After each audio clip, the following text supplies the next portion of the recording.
Esse é Colin McDowell. Colin McDowell dispensa apresentações, ele é o meu ídolo, eu tenho todos os livros que ele escreveu e ele é um grandíssimo que a gente chama aqui de fofo e um querido. Colin, tell me about the men's collections, Milan and Paris. I think that they're both very exciting in different ways. And really, anyone from Brazil who's thinking of going to one really has to go to the other. You have to do them both to see the two sides of men's fashion in Europe. Milan is very sensual, it's about sexiness and about beautiful boys with fabulous bodies. In Paris, it's much more intellectual, it's about the thin, understated body being beautifully tailored and beautifully crisply presented. And they're both fascinating shows. I love people like Dolce & Gabbana, but then I love the sophistication of Yves Saint Laurent or people like that in Paris, you know. I miss very much the fact that we don't have Eddie Slimane anymore. Oh, I miss very much He was too. a genius.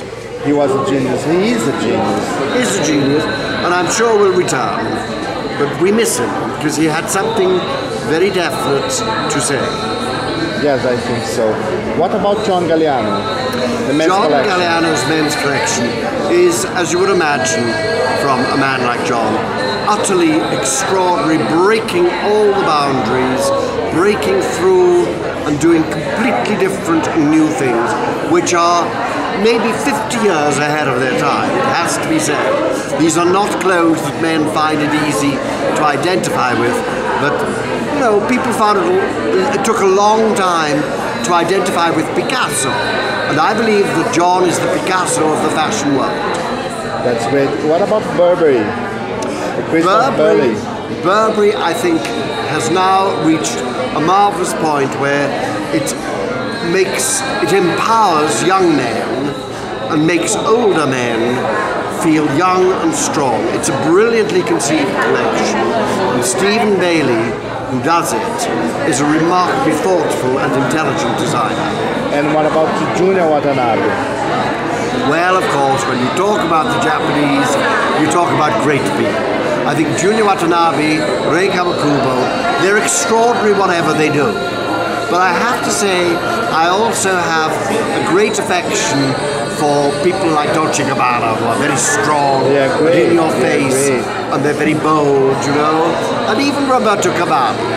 And it's very interesting because what they're doing is they're saying, men are about sex, it's about raw sex, but let's make the sex sophisticated, elegant, and amusing. And I love that approach. It's very Italian. Really? And what about Tom Ford with men's line? He did this new men's line. I have been to the store. I went to the store when it opened in New York, and it's a very sophisticated concept. It's really couture for modern men, and the quality of everything. I was very lucky. Tom sent me as a little gift for Christmas a beautiful, beautiful briefcase.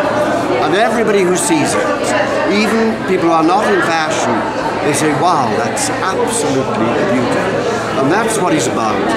Quality and utter style on a world level. He is the man of the world par excellence, and he dresses men as if they could be men of the world. Although it's quite difficult. You've got to be very special to be a Tom Ford sort of person. That's great. And what about Miuccia Prada, men's line? Well, I tell you, I love her Prada line, but I prefer, for the men, I prefer her Miu Miu line. Miu Miu line. Very young, very fresh, and very fun. I know Miuccia Prada very well.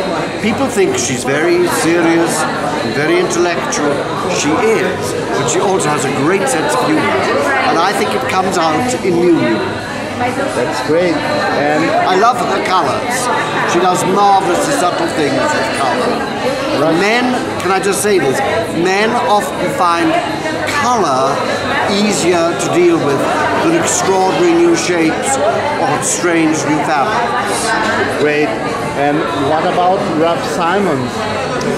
Ralph Simons, I think, is another great, great designer, and he's doing very, very well indeed. He has turned the corner and is now one of the main designers, both for men and for women. And what about his as a creative director for Jules Sander? Well, I was very doubtful whether or not he could recapture the Jill Sanders attitude to fashion.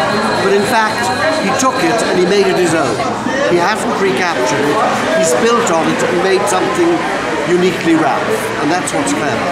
And what do you think about, what were you feeling about São Paulo Fashion Week this season? I think, first of all, I must say, I think it's brilliantly organised. It is so efficient, and the girls who are looking after the foreign press from, what do they call, what's it called? Press pass. Press pass are marvellous. They're always there when you need them, they're always charming, and they solve all problems. Now, that might seem not very important.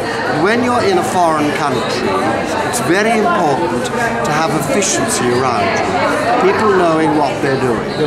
My sad only comment I would make is I'm not quite sure when it's on such a small scale why so many of the shows run very, very late. Sadly, I had to leave Lino last night.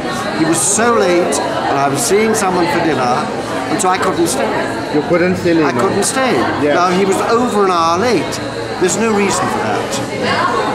And that's one thing I would criticise. But that's not the organisers, that's the designer. That's the designer.